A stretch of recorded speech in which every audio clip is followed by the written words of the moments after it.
Sugeng siang anak negeri. Piye kabar rek? Apik toh? Sekarang, aku mau ajak kalian buat main-main ke salah satu kabupaten yang ada di timur Pulau Jawa.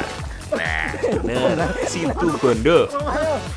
Di sini, aku mau menyelamatkan blekok yang jatuh dan terluka. Aku juga mau menikmati olahan dari daun mangrove. Oh iya, aku juga mau ikut cari udang rebon buat diolah jadi terasi dan makanan yang enak banget. Terakhir, aku mau ikut balapan ayam terbang. Selengkapnya hanya di Jejak Anak Negeri.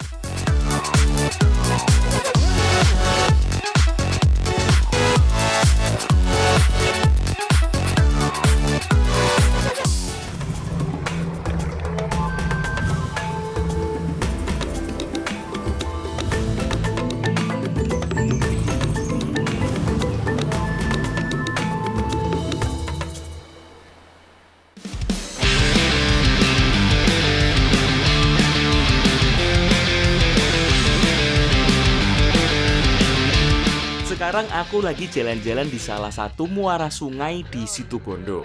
Sungai ini membelah hutan mangrove di kedua sisinya. Nah, paling enak mengelilingi hutan mangrove dengan perahu seperti ini. Oh iya, aku nggak sendiri loh.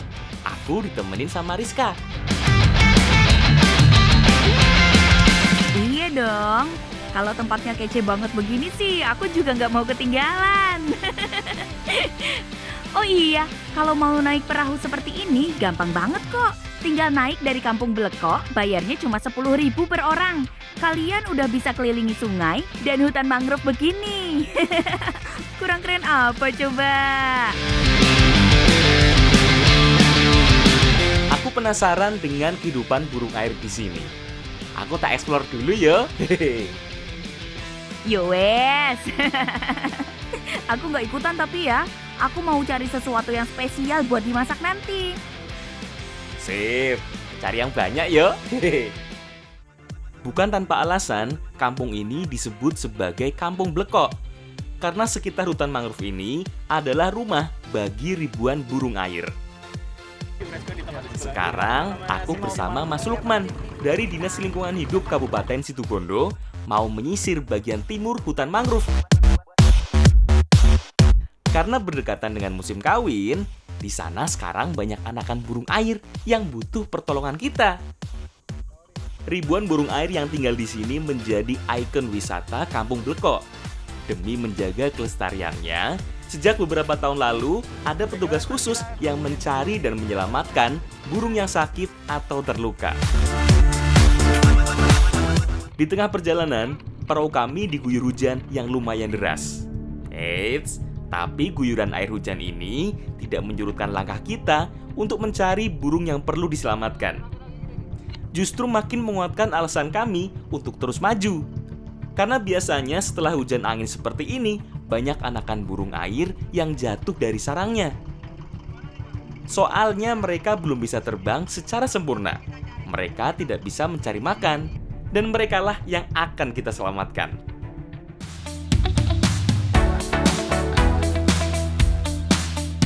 Setelah naik perahu, kami harus menyisir bibir hutan yang berbatasan langsung dengan laut. Di sekitar inilah biasanya ada banyak anakan burung air yang jatuh. Nah, itu dia. Mas Lukman melihat ada burung air yang jatuh. Kita harus berlari mengejarnya. Lumayan susah loh, lari dengan kondisi air dan lumpur yang cukup dalam. Nah, bener toh? Ada burung air berukuran kecil yang jatuh terkapar.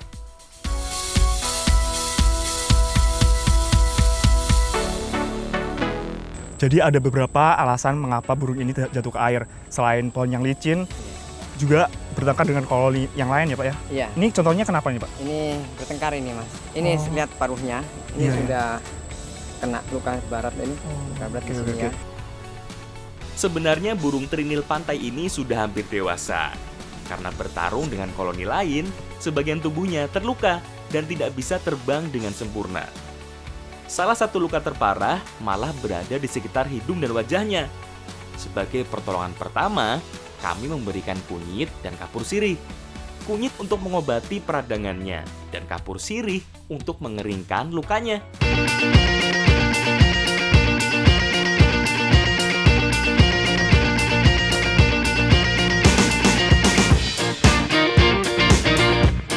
Pencarian kami lakukan sampai masuk ke dalam hutan. Di jantung hutan mangrove ini, kalian harus hati-hati yo.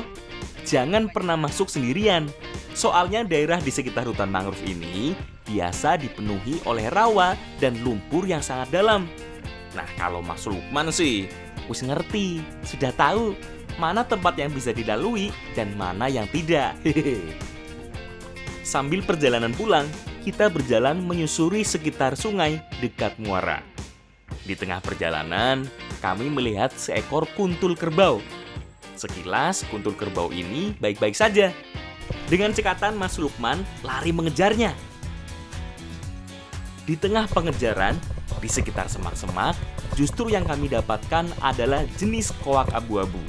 Ternyata, si burung dengan motif kecoklatan ini sudah lama terjebak di sana.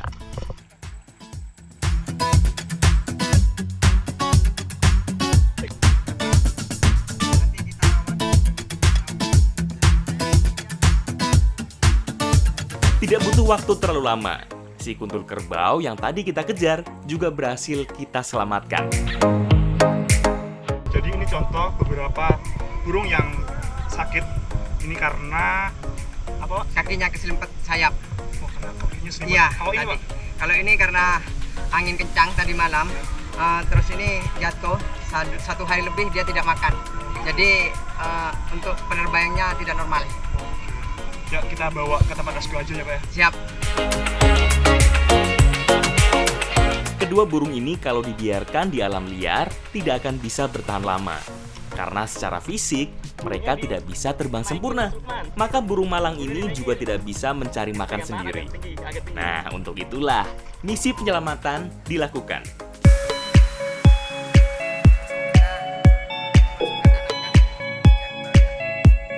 Burung yang ditaruh di penangkaran harus ditempatkan sesuai dengan jenisnya.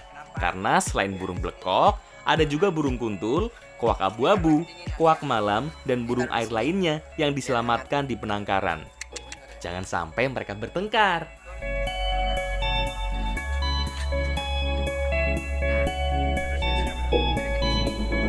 Setiap hari mereka harus diberi makan sesuai dengan makanan alaminya. Dipegang saya.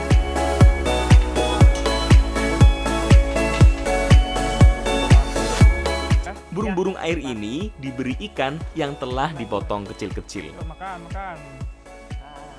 Mereka akan terus dirawat di sini hingga benar-benar sembuh dan bisa mandiri lagi.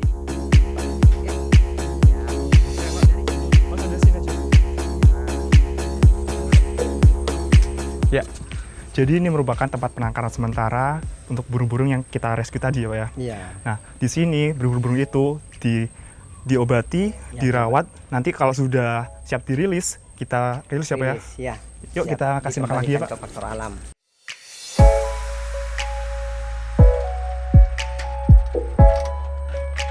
Yuk.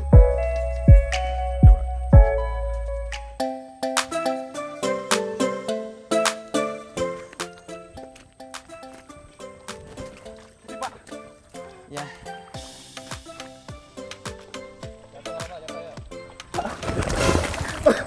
Tenang. Aduh, Ayo, aduh, Pak. ayo Mas Diki, ayo Mas Diki. Pelan-pelan. Wah, dalam banget ini lumpur ini. Sulit jalannya, Pak. Iya. Aduh, susah banget untuk sampai ke tempat habitatnya yang asli. Tapi tetap semangat ya. Ya siap, tetap semangat. Ini adalah burung yang sudah kita rawat, sudah sehat, udah harus kembali ke habitatnya. Betul ya, Pak ya? Iya. Ya. Mari kita Siap, Pak. lepas. Siap. Siap. 1, 2, 3. Woi, dadah burung. Hati-hati. Dadah. Hati-hati blekok, tetap lestari ya di alamnya. Kembali ke habitatnya lagi. Iya.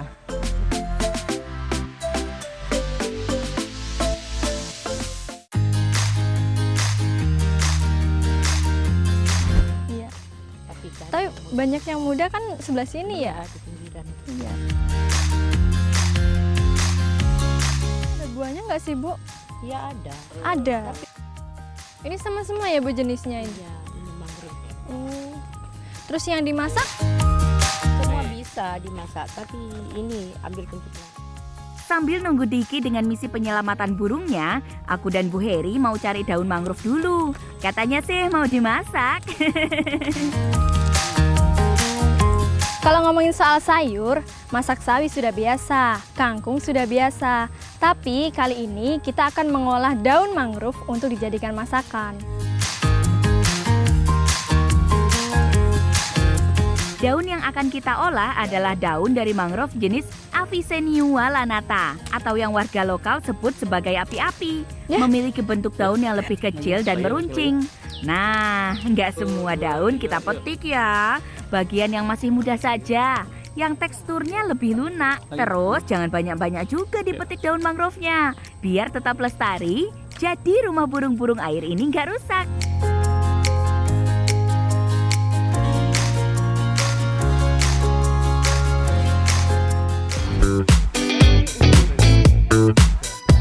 Nah, setelah mengeluarkan banyak keringat saat misi penyelamatan burung tadi, sekarang aku mau masak sesuatu yang enak banget.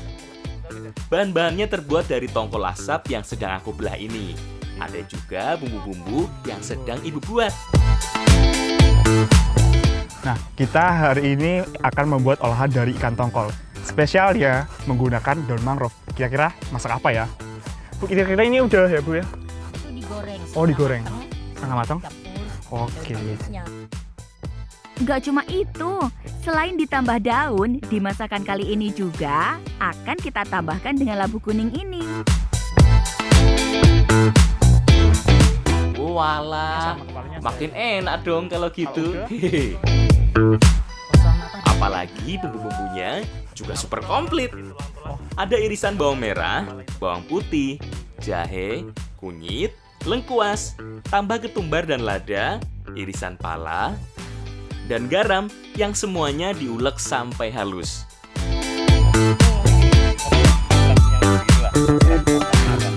Ada santan dari parutan kelapa yang lagi aku buat juga.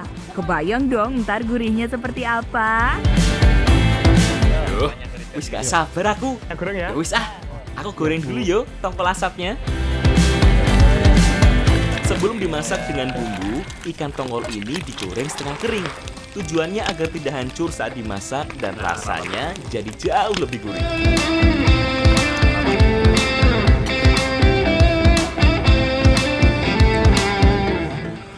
Mas, Piye, Dis? sampun. Wes iki. Iki sama rebus yo. Oh, tak rebus iki yo? Iya, kita Oke. goreng sama yo. Siap. Sini, aku rebusin. Hehe. Ada beberapa jenis mangrove, salah satunya yang bisa dikonsumsi yaitu jenis api-api ini. Nah, ini direbus dulu biar menghilangkan rasa sepetnya. Rebus pucuk daun mangrove sebentar, sampai agak layu. Cukup sampai getahnya hilang saja. Nah, wis mateng ya, Mbak. Yuk, dimasak. Bu, ini udah mangrove-nya, terus diapain? Ya, ini Ibu mau goreng bawangnya Oh, sama bumbunya. ya Bu. Pertama, tumis dulu bumbu iris, kemudian masukkan juga bumbu halus, serai, dan daun salam.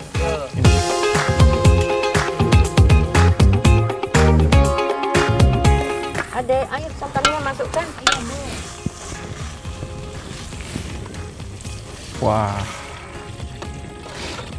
Semuanya Bu. Iya. kaberis.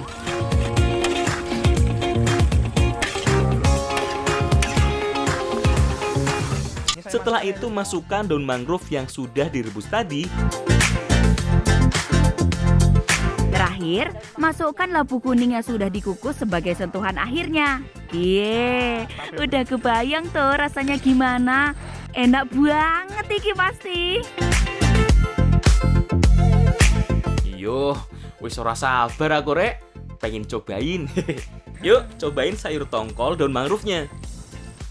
Tambahan aneka bumbu dan kuah santannya membuat rasa ikan tongkolnya jadi jauh lebih gurih. Mari makan semua. Ini sudah matang. Mari. Iya, iya. Mari. Ini Ibu ambilkan piring. Sudah.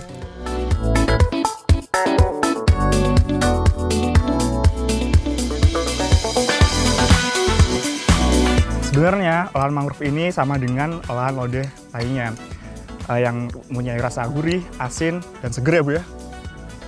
Dan juga untuk tekstur daun mangrove ini hampir mirip dengan daun singkong, hanya saja tidak ada rasa sepatnya. Iya nggak? Cobain deh. Bener, mantap. Ternyata selain jadi rumah bagi ribuan burung air, daun mangrove juga enak yo dimakan. Jadi, kalau dirawat dengan benar, segala sesuatu yang ada di alam pasti memberikan manfaat buat kita. Karena alam memberikan banyak manfaat.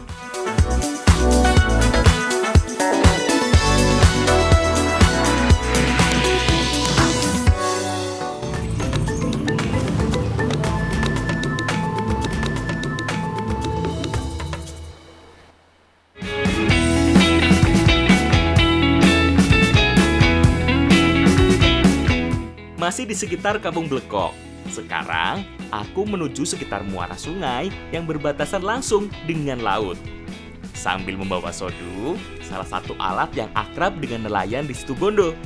Kira-kira membuat apa yuk?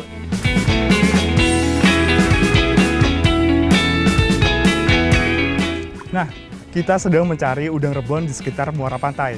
Nah, biasanya masyarakat di sini menggunakan sodu untuk mencari udang tersebut. Yuk kita cari lagi, Pak. Ya, mari. Yuk, semangat. Udang rebon atau ebi adalah salah satu jenis udang yang berukuran sangat kecil. Mereka biasanya berkumpul di muara saat air sungai sangat keruh seperti ini, terutama saat pergantian arus surut menuju pasang. Makanya, para nelayan mulai mencari rebon sejak pagi buta sebelum air laut kembali pasang. Masing-masing orang biasanya membawa sodu sendiri-sendiri karena mereka carinya perorangan yo. Nah, sebenarnya cara kerja dari sodu ini cukup mudah. Bentuknya yang mirip sekop, nanti udang-udang tersebut akan disekop dan masuk ke dalam kantong yang ada di belakangnya. Yuk cari lagi, Pak. Ya, mari. Biasanya sekali tangkap, mereka bisa mendapatkan hingga 8 kg udang rebon. Dan sekarang, sepertinya dapat lebih dari 5 kilo. Lumayan ya, Pak. Yuk, kita bawa pulang. Kalau di Situbondo, udang rebon pasti akan diolah jadi sesuatu yang menjadi primadona ibu-ibu di rumah. Apalagi kalau bukan terasi. Mbak, iki lo udangnya. Aku sentuh akeh. Oh iya, sama goreng nih kok dijemur dek kene. Oh, tak jemur kono ya? Iya. Oke. Pak, saya dapat banyak, Pak. Udangnya. Udang ebi ini harus sampai benar-benar kering sebelum diolah. Sip, Mbak. Nggak perlu lama toh. Paling butuh waktu seharian kalau panasnya kayak begini. Nah, jadi ini udang yang aku dapatkan tadi. Nah, biasanya masyarakat di sini mengolahnya menjadi terasi. Nah, ini kan baru aku dapatkan tadi ya. Nah, saking segernya bisa aku makan langsung nih. Enak, Pak. Coba, Pak. Iya. Udang seger adalah kunci dari terasi yang enak. Itu kata orang-orang. Ada yang Kalau kebanyakan bahannya aja udah enak banget kalau langsung dimakan begini. Gimana terasinya nanti yo? Mas, iki wis kering, mari ini sudah ditumbuk kok. Oh, ngono. Wes, aku rene ae. Aku tak. Oh, ya wis. Langsung aku angkat ya. Langsung ditumbuk toh.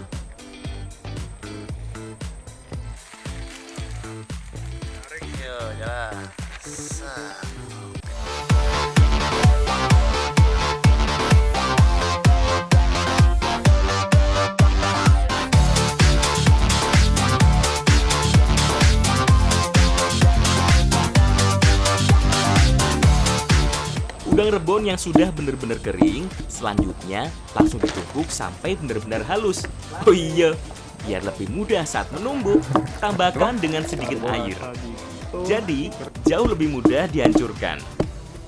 Terasi, atau yang di beberapa tempat lain sering disebut dengan belacan atau calo, adalah bumbu masak yang terbuat dari udang rebon atau ikan yang difermentasikan.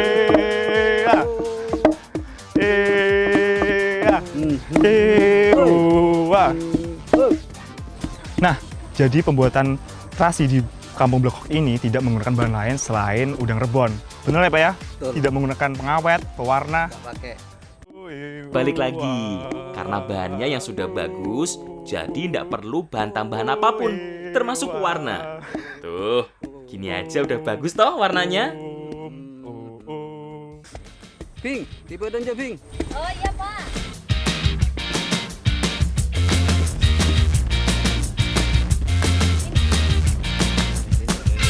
Setelah halus, saatnya diuleni sampai menyerupai adonan. Kemudian padatkan dan bentuk sesuai keinginan. Jadi tahap akhir pembuatan terasi ini itu hampir sama seperti kita bermain tanah liat.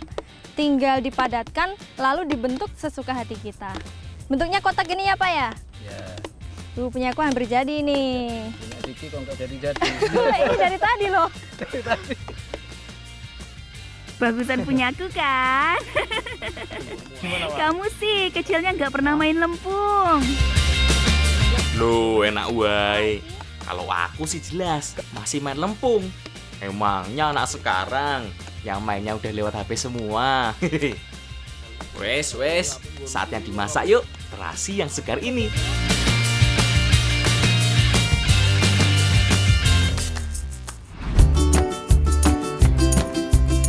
Terasi memiliki rasa dan aroma yang cukup tajam. Tapi justru itulah yang jadi ciri khasnya, yang bikin ibu-ibu kesemsem dengan bumbu dapur yang satu ini. Si coklat beraroma kuat ini sebenarnya bisa dijadikan bumbu berbagai masakan, karena bisa berfungsi sebagai penyedap alami yang bikin masakan jadi jauh lebih gurih. Tapi kalau di Jawa, lebih identik dengan dibuat sambal. Nah, terasi ini mau dibuat sambal. Tapi sebelum dibuat sambal, dibakar dulu biar aromanya enak. Di sini apa kue sama dorong? Dorong Mas. Dorong. Dorong. Dengan dibakar, aroma dan rasanya jadi lebih tajam lagi. Oh iya mbak, piye? Bumbu dan bahan pepesnya wis siap durung? Aman, ini aku lagi bikin bumbunya. Bumbu-bumbunya cukup sederhana loh. Kita cuma butuh bawang merah, bawang putih, cabai dan perasan jeruk nipis. Semuanya dihaluskan dulu. Udang rebon ini akan kita masak jadi pepes yang akan dicampur dengan parutan kelapa dan juga bumbu yang sudah saya ulek. Udah udang rasanya gurih, kelapanya juga rasanya gurih, pasti rasanya mantap ya Mbak ya.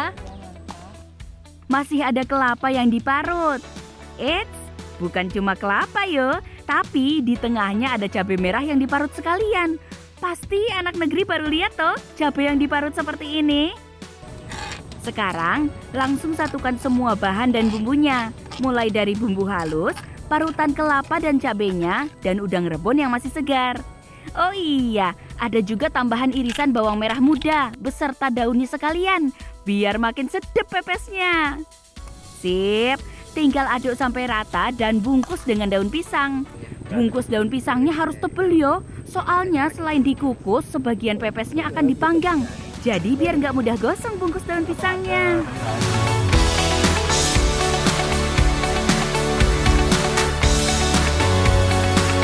Mas, iki wis dadi sampean kukus yo. Oh ya Riz, nih. Nah, pas banget. Bungkus pepes rebonnya juga sudah selesai. Minta tolong dipepes ya. Ada beberapa jenis pepes rebon seperti ini. Biasanya ada yang dikukus dan ada juga yang dibakar seperti ini. Masing-masing punya kelebihan dan cita rasa. Kalau dikukus jadi lebih empuk, tapi kalau dibakar jadi lebih kering dan gurih. Sambil nunggu pepesnya matang, aku bikinin sambal terasi yang jos gandos buat temen makan pepesnya. Sebenarnya bahannya sederhana kok, termasuk sambal simpel yang menggunakan terasi bakar, cabai rawit, dan irisan tomat segar. Nah, yang bikin rasanya jadi luar biasa seger, ya ini, tambahan perasan jeruk nipis. Sebagai salah satu daerah pesisir, masakannya rata-rata bercita rasa asam segar seperti ini, biar cuaca panasnya nggak terlalu kerasa yo. Sip, wis kabeh iki. Ada pepes rebon dan sambal terasi segar. Semuanya siap dihidangkan. Sambal terasi ini makin nikmat dihidangkan dengan gorengan yang terbuat dari udang rebon segar juga. Bener-bener nikmat.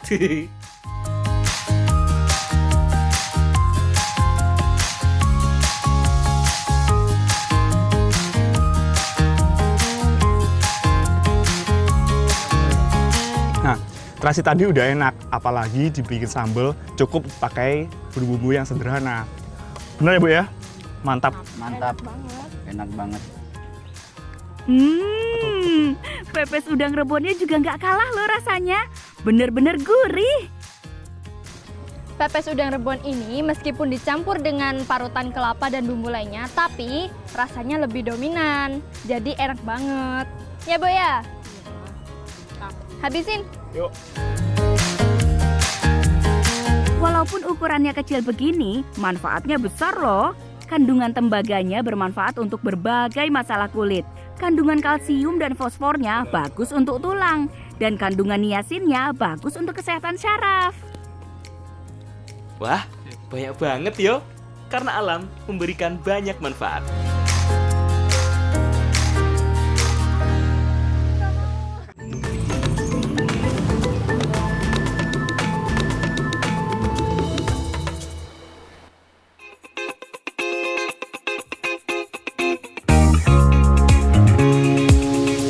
Masih di situ Bondo, sekarang aku dan Mbak Rizka mau main-main di sekitar kawasan Pasir Putih.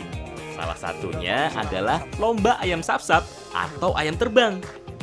Ayam-ayam akan diterbangkan dari tengah laut menuju pantai. Sebelum mulai balapan ayam terbang, ada ritual khusus loh. Heits, bukan berhubungan dengan kelenik kok. Tapi treatment khusus agar ayam yang diperlombakan punya energi yang kuat. Biasanya masyarakat di sekitar Pasir Putih ini menyiapkan jamu khusus untuk ayamnya. Dengan cara menghaluskan kunyit, kemudian mencampurkannya dengan bubuk kopi dan telur ayam kampung. Aduk sampai rata dan kental, kemudian padatkan dan buat bulat kecil. Biarkan mengering agar lebih mudah diberikan ke ayamnya. Jadi masyarakat di sini sebelum memulai acara ayam sap-sap, biasanya ayamnya itu dikasih jamu terlebih dahulu yang terbuat dari kunyit, kopi, dan juga telur ayam. Udah jadi ya Pak ya? Oh siap, sudah jadi Mbak. Ini nih. Nah, bener banget wih. Jamu khususnya langsung diberikan ke ayam beberapa saat sebelum lomba ayam sap-sap dilakukan. Ya, semua siap? Oke, siap. Berangkat. Ayo.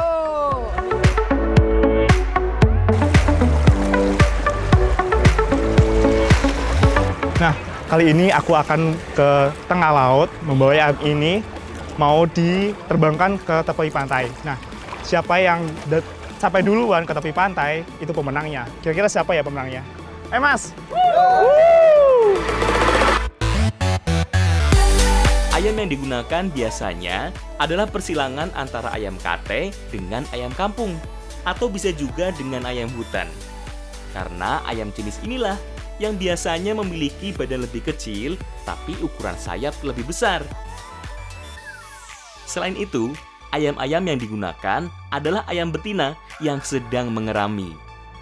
Karena ayam betina yang sedang mengerami memiliki bobot yang lebih ringan dan lebih takut air, sehingga bisa terbang lebih jauh dan cepat. Ayam-ayam ini akan dibawa ke tengah laut sekitar 300 meter dari bibir pantai. Dari sinilah mereka akan dilepaskan. Sip, kita mulai balapan yang pertama.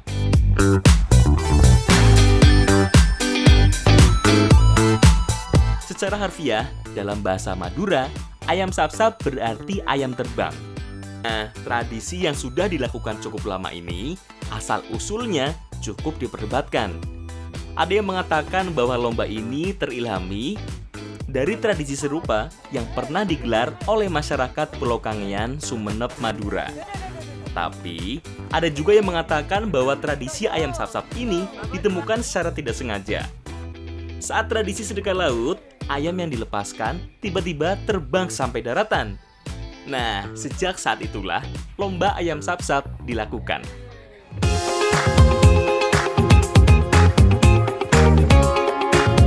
Ayam Yang tidak bisa sampai ke darat harus langsung diselamatkan. Secara naluri, mereka juga akan mendekati siapa saja atau apa saja yang bisa menyelamatkan.